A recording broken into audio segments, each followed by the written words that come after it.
Varicose వ్యాధితో బాధపడుతున్నారంట. తక్కువ ఖర్చుతో ట్రీట్మెంట్ కావాలి అనుకుంటే ఎవిస్ హాస్పిటల్ని సంప్రదించండి. జై హో భారత్ జై హింద్ అనే రీతిలో సరిహద్దుల్లో భారత సైన్యం విరుచుకుపడుతోంది. ప్రత్యర్థి చేసేటువంటి కవ్వింపు చర్యలకి ఇప్పటివరకు సంయమనం పాటించినటువంటి భారత సైన్యం, భారత సాయుధ దళాలు ఒక్కసారిగా విరుచుకుపడితే పాకిస్తాన్ పరిస్థితి ఎలా ఉంటుంది? విలవెల్లాడిపోయేటువంటి స్థితిలో ప్రస్తుతం పాకిస్తాన్ ఉంది. పాకిస్తాన్లో కీలకమైనటువంటి 12 నగరాలపై రాత్రి 8 గంటల నుంచి మొదలైనటువంటి ఎయిర్ స్ట్రైక్స్ విపరీతంగా ఉక్కిరి బిక్కిరి చేస్తున్నటువంటి పరిస్థితి ఎదురవుతుంది. ముఖ్యంగా 2 అంశాలను ఇక్కడ దృష్టిలో పెట్టుకోవాలి. మొదటి నుంచి కూడా యుద్ధానికి సంబంధించినటువంటి కవ్వింపు చర్యల్ని పాకిస్తాన్ ఆర్మీ చేస్తూ వచ్చింది. ఎప్పుడైతే ఆపరేషన్ సింధూర్ భారత్ సక్సెస్ఫుల్గా నిర్వహించిందో ఆ తర్వాత నుంచి జమ్మూ కాశ్మీర్ సరిహద్దుల్లో తుపాకీల గోల అలా వినిపిస్తూనే ఉంది. మరోవైపు నుంచి లాహోర్ సరిహద్దు ప్రాంతం, అటు పంజాబ్ పరిసర ప్రాంతాల నుంచి కూడా వరుస పెట్టి దాడులు చేసేటువంటి కుయుక్తులను పన్నింది పాకిస్తాన్. ఆ తర్వాత రాత్రి సమయానికి పరిస్థితులు మొత్తం కూడా మారిపోయాయి. రాత్రి 7 గంటల నుంచి 8 గంటల సమయంలో ముఖ్యంగా ధర్మశాలలో ఉన్నటువంటి ఐపీఎల్ క్రికెట్ మ్యాచ్ను లక్ష్యంగా చేసుకునేటువంటి క్రమంలో జమ్మూ కాశ్మీర్లో భారీ ఎత్తున దాడులకి పాకిస్తాన్ పాల్పడింది. ఈ క్రమంలోనే భారత్ దాన్ని తిప్పికొట్టేటువంటి వ్యూహాన్ని అనుసరించింది. అదే క్రమంలో భారత్ పైన చేసినటువంటి అన్ని క్షిపణులను విధ్వంసం చేయడం అనేది ఆసక్తికరమైనటువంటి అంశంగా మనం చూడాల్సి ఉంటుంది. మరీ ముఖ్యంగా సరిహద్దుల్లో జరిగినటువంటి విషయాలని కొన్నిటిని మనం ప్రత్యేకంగా దృశ్యాల రూపంలో చూసేటువంటి అవకాశం కూడా కలుగుతుంది. దీనికి ప్రధానమైనటువంటి అంశం ఏంటంటే సరిహద్దు ప్రాంతాల్లో చాలా చోట్ల పాకిస్తాన్ క్షిపణుల్ని వరుసపెట్టి ప్రయోగిస్తూ ఉంది. క్షిపణులు అది కూడా పౌర నివాసాలపైన క్షిపణులు ప్రయోగిస్తున్నటువంటి పరిస్థితి. వాటిని కూల్చివేసేటువంటి క్రమంలో సుదర్శన చక్రం లాగా భారతదేశ సైన్యం ఉపయోగించిన అస్త్రం S-400. ఈ S-400కి సంబంధించినటువంటి మిసైల్ డిస్ట్రాయింగ్ వ్యవస్థలు సమర్థంగా పనిచేశాయి. ఒకేసారి జమ్మూ ఎయిర్పోర్ట్ని టార్గెట్ చేస్తూ పాకిస్తాన్ చేసినటువంటి ఇది దాడి, క్షిపణుల దాడి, ఆ దాడికి సంబంధించినటువంటి దృశ్యాలు చాలా వరకు రికార్డ్ అయినాయి. కానీ ఆకాశంలో ఎగురుతున్నటువంటి క్షిపణుల్ని ఆకాశంలోనే ధ్వంసం చేసింది S-400 సక్సెస్ఫుల్గా. ఒక్క మిసైల్ని కూడా నేలపైన తాకనిచ్చినటువంటి పరిస్థితి లేదు. ఒక్క జమ్మూ విమానాశ్రయం పైనే 30 వరకు రాకెట్లతో దాడి చేసింది పాకిస్తాన్ అంటే అక్కడ సివియారిటీని అర్థం చేసుకోవచ్చు. వాటిని సక్సెస్ఫుల్గా నిర్వీర్యం చేయడంలో, ధ్వంసం చేయడంలో భారత రక్షణ వ్యవస్థలు పటిష్టంగా పనిచేశాయని చెప్పని మనం భావించవచ్చు. అదే క్రమంలో పాకిస్తాన్ మరొక టార్గెట్, ఇది కౌంటర్గా జమ్మూ పైన జరిగినటువంటి దాడులకి కౌంటర్గా భారత దళాలు ప్రయోగించినటువంటి మిసైల్ వరద. ఇది ఒక తుఫాన్ రూపంలో వెళ్ళినాయి. ఒకటి కాదు ఒక్కొక్క నగరాన్ని టార్గెట్ చేస్తున్నటువంటి ప్రయోగాలుగా వీటిని మనం చూడాల్సి ఉంటుంది. ముఖ్యంగా ఇండియాకి సంబంధించి ఎక్కడ కవ్వింపు చర్యలు జరిగినప్పుడు కూడా ఇది జైసల్మీర్ ప్రాంతంలో జరిగినటువంటి దాడి ఒకటి కాదు, వరుసగా దాదాపుగా 2500 కిలోమీటర్ల మేర పాకిస్తాన్తో ఇండియాకి బార్డర్ ఉంది. ఒకసారి దాన్ని కూడా అనలైజ్ చేసేటువంటి ప్రయత్నం చేద్దాం. ఇండియాకి ఉన్నటువంటి బార్డర్ని ఉపయోగించుకునే పాకిస్తాన్ విరుచుకుపడేటువంటి ఒక వ్యూహాన్ని రచించింది. ఆ క్రమంలోనే భారతదేశానికి సంబంధించినటువంటి సరిహద్దులో ఇక్కడ చూస్తే కనుక మనం క్లియర్ పిక్చర్లో చూస్తే ఇది గుజరాత్ నుంచి మొదలయ్యేటువంటి ప్రదేశాలు. గుజరాత్ నుంచి మొదలైతే కనుక ఇక్కడ జమ్మూ కాశ్మీర్ వరకు ఉన్నటువంటి సరిహద్దులు మొత్తం కూడా. అయితే ఇక్కడ ఆక్రమిత కాశ్మీర్లో ఉన్నటువంటి ఆజాద్ కాశ్మీర్ పరిసర ప్రాంతాల నుంచి చూసినా కానీ ఈ కింద పంజాబ్ దగ్గర నుంచి రాజస్థాన్ నుంచి గుజరాత్ వరకు చూస్తే కూడా దాదాపు 2100 కిలోమీటర్ల సరిహద్దు రేఖ భారతదేశానికి ఉంది. ఒక్క కాశ్మీర్ పైనే కాకుండా వరుస పెట్టి గుళ్ళ వర్షం క్షిపణుల్ని పంపించేటువంటి ప్రయోగం పాకిస్తాన్ నుంచి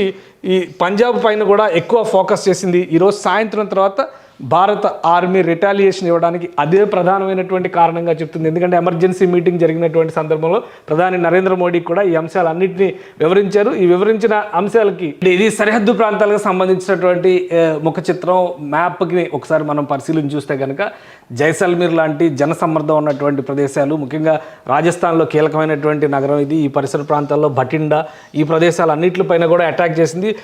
పంజాబ్ ప్రాంతంలో ముఖ్యంగా అమృత్సర్ ఉన్నటువంటి సిక్కులకి పవిత్రమైనటువంటి అమృత్సర్ స్వర్ణ దేవాలయం గురించి మనకు తెలుసు. స్వర్ణ దేవాలయాన్ని కూడా టార్గెట్ చేయడం, వరుస పెట్టి మిసైల్స్ని ప్రయోగించేటువంటి ప్రయత్నం పాకిస్తాన్ ఆర్మీ చేసింది. ఈ నేపథ్యంలోనే భారత్ కౌంటర్ అటాక్ మొదలుపెట్టింది. 1 కాదు 2 కాదు వరుస పెట్టి క్షిపణుల వర్షం కురిపించింది.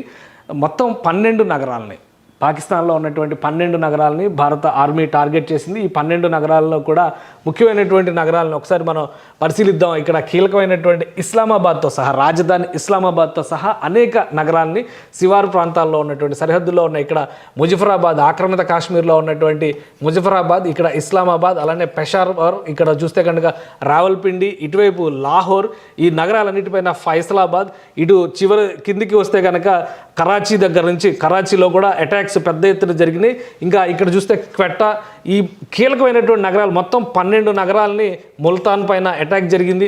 ఈ 12 నగరాలని కూడా భారత ఆర్మీ, భారత మిసైల్ వ్యవస్థలు టార్గెట్ చేశాయి. ఈ నగరాలు అన్నిటిపైన కూడా పెద్ద ఎత్తున దాడి జరిగింది. ఇంకొక విషయం ఏంటంటే ఈసారి ఈ ఆపరేషన్ సింధూర్ స్టేజ్ 2 అని చెప్పి మనం అనుకోవాల్సి ఉంటుంది.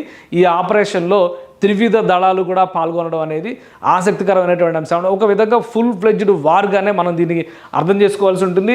ఎందుకంటే కరాచీలో అటాక్ జరిగినటువంటి క్రమంలో ఐఎన్ఎస్ విక్రాంత్ ఆపరేషన్ మొదలుపెట్టింది. అందరూ కూడా ఐఎన్ఎస్ విక్రాంత్ ఎందుకు మూవ్ చేసింది, భారతదేశం ఐఎన్ఎస్ విక్రాంత్ను ఉపయోగిస్తుందా లేదా అనేటువంటి సందేహాలు ఉన్నాయి. ఇక్కడ ఐఎన్ఎస్ విక్రాంత్ కరాచీ పోర్టు మొత్తాన్ని ధ్వంసం చేసినట్టుగా సమాచారం వస్తుంది. కీలకమైన 12 నగరాలు అంటే ఆయువు పట్టులు పాకిస్తాన్ కని భావిస్తున్నటువంటి ప్రాంతాలు అన్నిటిపైన కూడా భారత సైన్యం దాడి చేసింది. సమర్థంగా పాకిస్తాన్ చేసినటువంటి దాడుల్ని తిప్పికొడుతూ ఈ ప్రతి దాడుల్ని చాలా బలంగా చేసింది. పూర్తి స్థాయిలో అక్కడ ఉన్నటువంటి వ్యవస్థలన్నీ కూడా నిర్వీర్యమైనటువంటి స్థితిలో పాకిస్తాన్ ప్రధాని కూడా పరారైనటువంటి పరిస్థితి, సురక్షితమైనటువంటి ప్రాంతానికి తరలించేటువంటి ప్రయత్నం జరిగినట్టుగా తెలుస్తుంది. లాహోర్ నుంచి ఒక విమానం ద్వారా, ప్రత్యేకమైనటువంటి సైనిక విమానం ద్వారా బహ్రెయిన్ తరలిస్తున్నట్టుగా కూడా ఒక సమాచారం వస్తుంది. సో మొత్తం మీద పాకిస్తాన్కి ఇది కాళరాత్రిగా మనం చెప్పాల్సినటువంటి పరిస్థితి ఉంటుంది. ఒక ఆక్రమిత కాశ్మీర్ దగ్గర నుంచి మొదలైనటువంటి ఈ యుద్ధకాండ పూర్తి స్థాయిలో పాకిస్తాన్ అంతటా కూడా విస్తరించింది.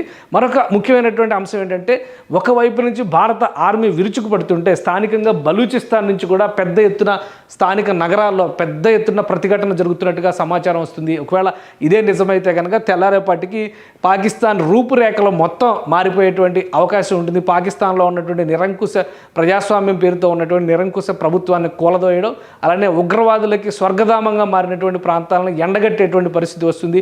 వ్యూహాత్మకంగా భారత ప్రధానమంత్రి అలానే భద్రతా సలహాదారు అజిత్ దోవల్ కీలక భేటీ నిర్వహించారు. మరోవైపు నుంచి కేంద్ర హోంమంత్రి అమిత్ షా సరిహద్దు రాష్ట్రాలు, పాకిస్తాన్తో సరిహద్దు కలిగినటువంటి రాష్ట్రాల డీజీపీలతో వీడియో కాన్ఫరెన్స్ నిర్వహించారు. సర్వం అప్రమత్తతను ప్రకటించారు. దేశవ్యాప్తంగా ఉన్నటువంటి ఎయిర్పోర్ట్లు అన్నింటిలో కూడా హై అలర్ట్ని ప్రకటించారు. రేపు ఉదయానికి ఏం జరిగినా కానీ అందరూ ప్రిపేర్ అయి ఉండాల్సినటువంటి అవసరాన్ని ప్రకటించారు. ఆదివారం వరకు పంజాబ్లో, ఢిల్లీలో, రాజస్థాన్లో సరిహద్దు గ్రామాలు ఉన్నటువంటి ప్రాంతాలు అన్నింటిలో కూడా విద్యా సంస్థలకి, కార్యాలయాలకి కూడా సెలవులు ప్రకటించినటువంటి పరిస్థితి. అంటే దాదాపు యుద్ధం వచ్చినట్టుగానే భావించాలి. ఇది యుద్ధ సన్నద్ధత కాదు, యుద్ధం వచ్చినట్టుగానే భావించాలి. అధికారిక ప్రకటన లేదు. ఇది ప్రతిదాడిగా జరుగుతున్నటువంటి సమరంగా భావించాల్సినటువంటి అవసరం ఉంటుంది.